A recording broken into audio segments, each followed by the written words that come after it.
បាទសូមគោរពជម្រាបសួរបងប្អូនអរគ្នាបាទថ្ងៃនេះខ្ញុំមានម៉ូតូ2គ្រឿងឲ្យបងប្អូន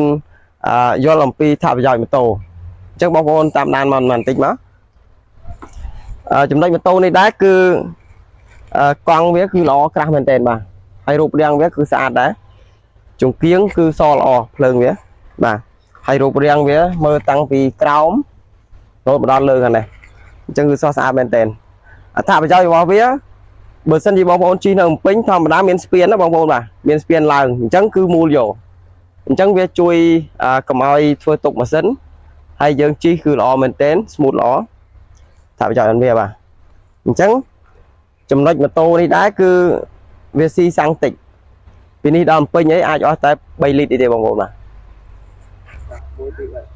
ហើយចំណែកម៉ូតូផ្នែកខាងនេះមួយគ្រឿងទៀតគឺវាលម្អទៅដោយអាវដូចគ្នាជង្គៀងវាសតែភ្លើងផងវាពណ៌ក្រហមទេបាទអញ្ចឹងពេលល្ងិតបានច្បាស់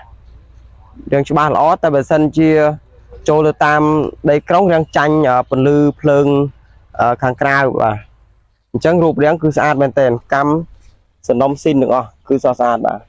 ក៏ប៉ុន្តែនៅចាញ់មួយយ៉ាងចាញ់ពេលដែលឡើងស្ពានបងប្អូនត្រូវតែសាងលេខបើមិនសាងលេខទេគឺវាយ៉ងម៉ាស៊ីនឆាប់ខូចទេបងប្អូនបាទសំខាន់បើបងប្អូនជិះវាត្រូវតែប្រញាប់ពេលឡើងទូឡើងអីត្រូវតែប្រញាប់សាងលេខខ្លាំងបំផុត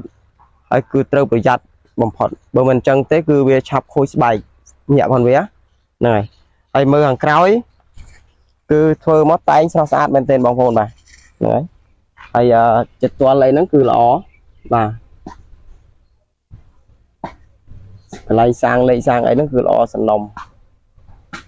ស៊ីនផងវាទាំងអស់ក៏ប៉ុន្តែគ្រាន់តែខុសប្លែកបន្តិចទេពេលដែលបើកបគឺត្រូវសាងលេខបន្តិចបើសិនជាបងប្អូនអត់សាងលេខទេមូលយកឆាប់ខូចមែនតើ